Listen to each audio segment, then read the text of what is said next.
My name is Stephen Ader. I was born in 1942, New Year's Eve. It was during the Second World War.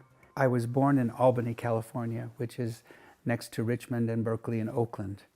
And I was raised in Richmond. My father, who was inducted into the war, the Second World War, built a house for us. And then he left for the war, so I was raised by my mother for a few years until my father came back from the war. My parents were very dedicated Christians, Lutherans, in the Lutheran church, and they were also singers. And so I was always going to wonderful musical events with my mother, who had a beautiful operatic voice, and my father a baritone voice. And so they introduced me to music, and hence music is one of my greatest loves in life.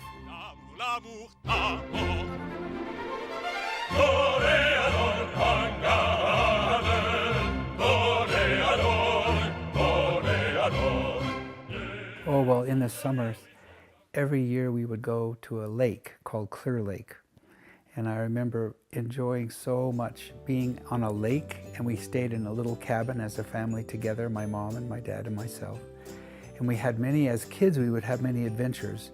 We would go at night to play miniature golf, which is like a game you play. And then we would, in the daytime, be swimming in the lake. And then I learned to water ski. That was very exciting. My uncle had a boat, and so he had a speedboat with water skis, and you hold on to the rope and the skis and they pull you very fast. And I remember how exciting it was for the first time to learn how to do water skiing.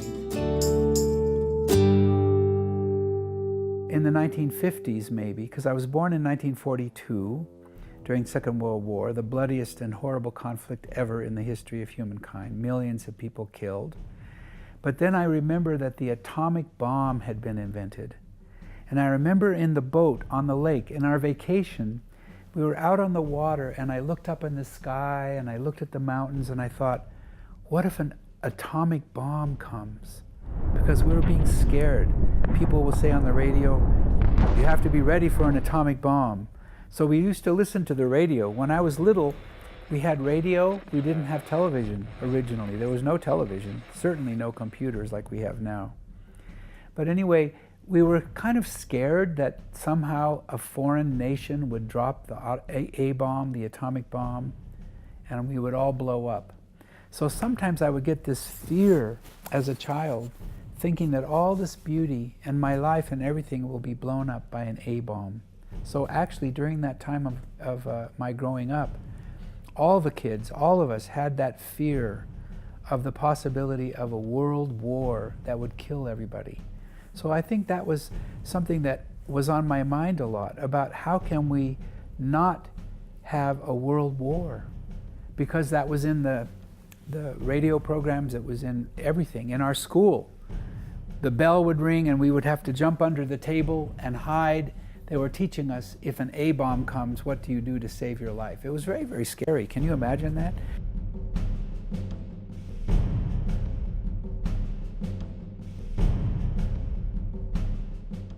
Let's see, I think I was only 14 years old. And then my mom said that she was pregnant and I'm going to have a brother. And it was wonderful to have my brother born. And my brother and I became like really good friends.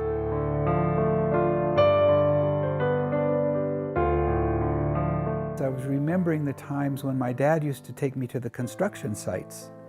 So he was a builder, and he was in charge of building and making houses or banks or whatever. And I was learning from him all about building and how you make things. Like I would go and he would show me that they're making furniture, some kind of like cabinets for that house that's being built. And then I would go and see the house that's being built and learn about how they build a house.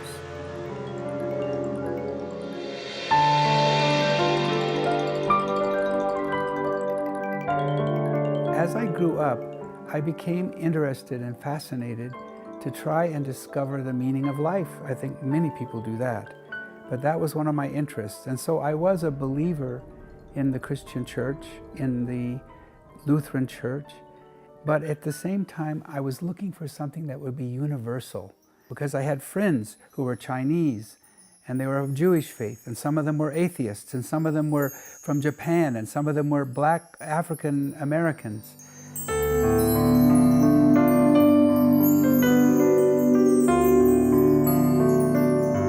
My mother's mother was a spiritual medium. She believed in somehow connecting with souls in the next world. This was one of her interests.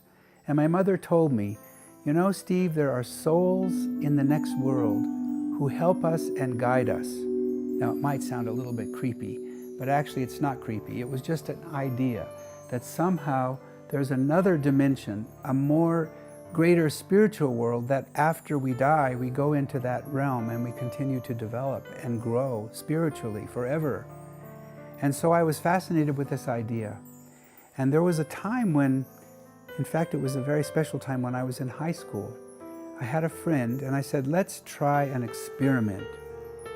Our experiment was we want to connect with the souls in the next world. Now, how would you do that? So I said, I know what we can do. We'll go to my room, we'll sit in my room, and we'll say prayers. We'll say, oh God, please send a message, or please do something that proves you are there. Because we wanted to prove that there was God and that there were souls in the other world. It's a little strange maybe. But so we sat in my room for maybe an hour and a half, and we were saying, oh God, please send a messenger or a sign. And some things seemed to happen. We were rather shocked that it seemed like we could feel some very intensive spirit. And then my friend, he said, you know, I don't believe in this. I'm going home. I'm tired of this. I said, okay, but you know, I really want to prove this. He said, but I don't want to do this because I don't believe this way. So he left. Now this is a time that it's about midnight. Literally, he left, it was midnight. And I said, I am not going to give up. So I said, oh God, if there is a God, please make a sign, do something to show that you're there. And just at that moment, surprisingly, there was a crash outside in the street in front of my house. And it was midnight on a very stormy night. So I ran out to the street because I thought maybe that's a sign from God, that crash. I was a little stupid, but I thought, you know, maybe that's a sign from God. So I was standing in the street, and it turns out that there was road work being done on the street. And they had made a ditch in the road, and they put a sign, be careful. So the car drove by and hit that sign, but the car drove away, so there was nothing there, just broken glass. So I was picking up the broken glass, and I remember looking at the glass was red from a lantern, and it looked like a ruby. It was so beautiful, the glass, and I thought, what a mysterious night. It's stormy and windy, and something is going to happen, I was thinking. Something's going to happen. And then I looked, and there was a car coming down the street, and I thought, maybe the person in that car has a message or something to tell me. And then the car stopped, and the man got out. I remember he had thick glasses and he was wearing an overcoat. And he said, what happened? I said, oh, there was an accident here and a car hit this sign, and I'm just picking up the glass so that no one gets a flat tire. And I thought, how can I tell this man, do you have a message for me? So I thought, if I tell him that, he's going to think I'm crazy. So instead of telling him that, I said, you know, I believe that there's a destiny for every human being. He said, oh, I believe that. I said, you know, maybe there's a reason why I'm meeting you. He said, oh, maybe, I don't know. And I said, maybe the souls in the other world are helping. And it's a very strange thing to say to this stranger, right? So I said, maybe they're helping us. And he said, well, I believe that there are souls in the other world. I said, you do? What do you believe? He said, I don't know how to explain it. And I said, well, what's the beginning of your belief? And he said, well, the beginning of my belief was in 1844. I said, what do you mean? He said, well, in 1844, there was a great, great person that came, a great teacher, and he was like a medium that spoke with the voice of God to all of mankind. And he announced that there was a new cycle of human history just beginning, and that this new cycle was going to be a long, long cycle, 500,000 years. And I said, really? I want to know about this. This is so interesting. Where did this happen? And then just at that moment, it started to rain. So rain is pouring down. I'm thinking, oh my gosh, I want to ask this story. How can I ask him to tell more? So I said, well, can you tell me more? He said, but we're going to get all wet. So I said, okay, let's sit in your car.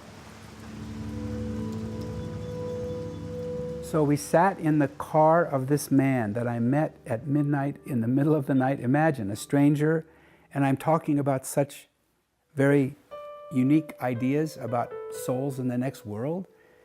And then he began to tell me the story of this great person that came. And he said, his name is the Bob. And I said, the Bob? What does it mean? He said, the name the Bob means the gate or the door. And he was like the gate or the door to a whole new cycle in human history. So I said, well, I want to understand what he was teaching. And he said he was teaching that soon a great, great teacher, a messenger of God named Baha'u'llah was going to come. And he was teaching that that great messenger was going to change the whole world with spiritual teachings. So of course he said the word spiritual. I was very interested. I said, can you tell me more? And so for 3 hours, from midnight more or less until 3 in the morning, this man began to tell me stories about what happened in Iran. He said Persia. I said, I love the name Persia. It's so fascinating. So I was very interested in the idea that this came from Persia.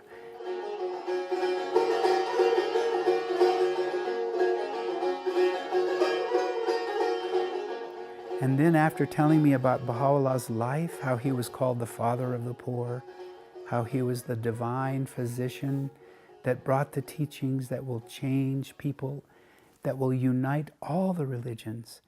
And so finally, towards the end, he said, and then when he passed away, when Baha'u'llah went into the next world, he appointed his eldest son, Abdu'l-Baha, to be the interpreter of his teachings and the center of the covenant. So I said, what is it? Abdu'l-Baha, that's a strange name. Are they Muslims? And he said, no, they were Baha'is. Baha'i means follower of Baha'u'llah. But they embrace and accept completely the teachings of Islam. Those are part of all of it. And so then he continued to tell me the story of Abdu'l-Baha. And he said, you know, Abdu'l-Baha came to San Francisco. So there I am, sitting right near the city of San Francisco in a car, listening to this story. And I said, he came to San Francisco? Wow, what happened? He said he came and visited San Francisco after being in the prison all his life. And he met all the people here and gave talks. He spoke at Stanford University to 2,000 people.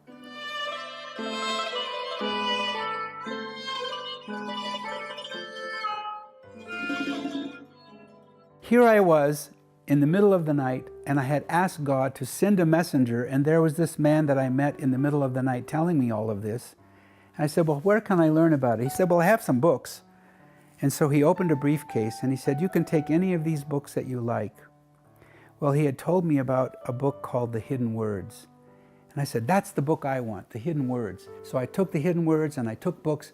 I said, how much do I have to pay you for these books? He said, it's just a gift for you. You don't have to pay anything. And I thought, wow, this must be a true religion because they're not asking for money. So I took the books, I went upstairs to my room, I opened the Hidden Words, and I felt like a fragrance of beauty was in these words. And I said, these are the words of God. And then when that happened, I said, I'm so tired, it's 3 in the morning, I think I'll go to sleep. So I went to bed, and I remember tossing and turning and saying, I found Baha'u'llah, I found Baha'u'llah. I was so happy.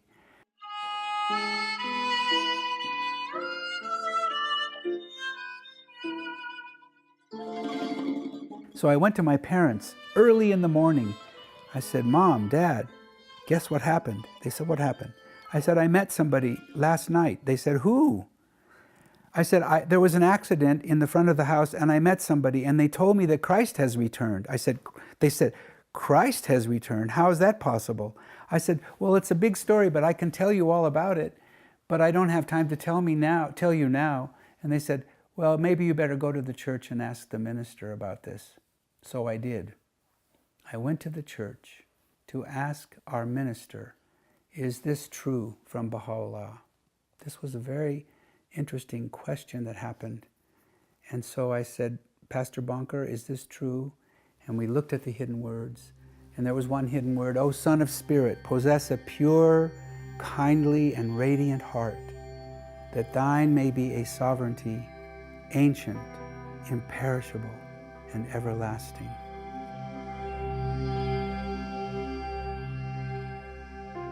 And he said, oh, well, this wouldn't be from Christ, so it's not really Christian.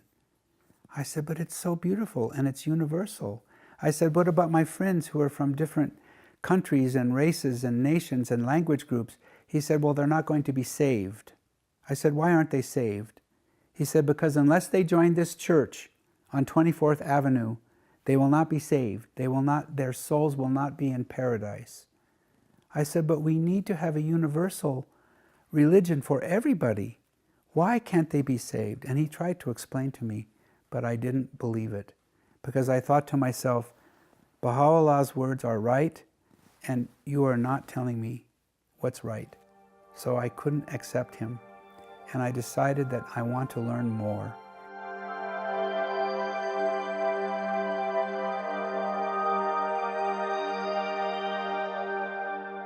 So it's almost humorous what happened after that night when I first heard in the street in that man's car about this new cycle of human history. But he didn't know, that man did not know, that in about 2 weeks from then, I was planning to go to Europe.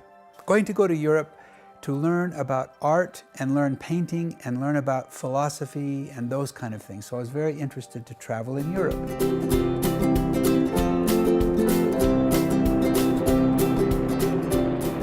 And I was going on the Greyhound bus. In those days, you would go on the bus from San Francisco to New York City.